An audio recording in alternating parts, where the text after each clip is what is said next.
Good morning mga ka-take care. Makulimlim na umaga po sa inyong lahat. At mapapansin nyo sa kanan natin, ayan o, makulimlim na talaga. Shoutout natin sila Padre. Padre, good morning. At makikita nyo sa Manbalongaw mga ka-take care, nasa na yung bundok. Ayun, makulimlim na. Sa kapaligiran natin makulimlim, kaya yung mga nagbibilad ng mga damit, ipasok nyo na. At sa harap natin mga ka-take care, ang lakas na ng ulan. Ayan mga ka-take care o. Ang lakas na ng ulan, kaya magsusot na tayo ng kapote dahil siguradong masasalubong natin ang ulan. Ayan o. Palawagan natin ng pirme. Ayan mga katikero, papunta na sa atin yung ulan. Ayan o, lakas na. Ayan o. O ayan na. Magkapote na tayo, bilis. Disan natin. Kaya paspasan nyo na, ipigsak 2 daw. Ipigsak 2 daw.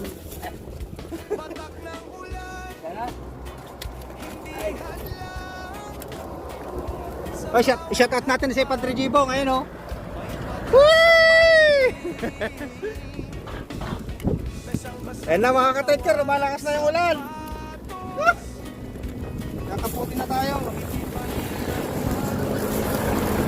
Siyempre, unahin natin yung mga ka-taker ng itaas. Kapag magkakaputi kayo, unahin kayo sa taas.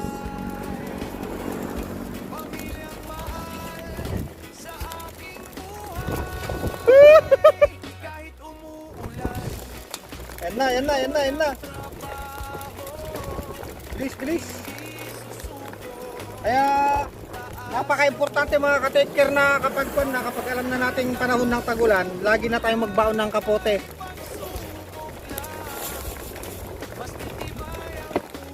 Next, pajama.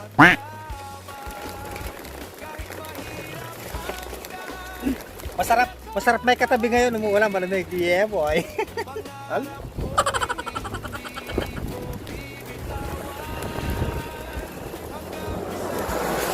Then, ako na lang natin, ilak na lang natin yung kan. Ang lamig, ang sarap ng hampas ng lamig sa kan, sa karon. Ano? Ilak na lang natin, ilak na lang natin kung kung kapote. Ayan mga ka-taker, malakas ng ulan, no? Upo na tayo kay Klong. Hop. O, ayan. Tignan natin yung itsura na ng paligid ngayon mga ka-taker, kung gaano kaganda. Ala. Yun o mga ka-taker, oh. Ngayon na yung Manbalongaw, hindi na siya aninag, halos hindi na siya maaninag.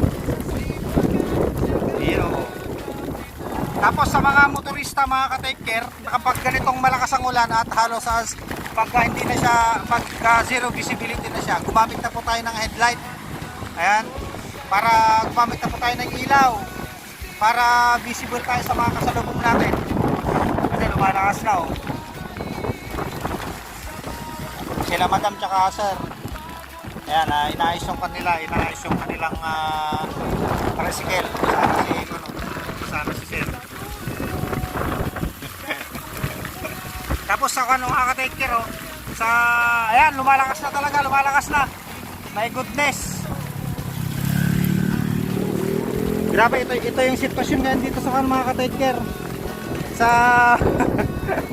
Shout out kay sir, basa na si sir. Oh, lakas. You know.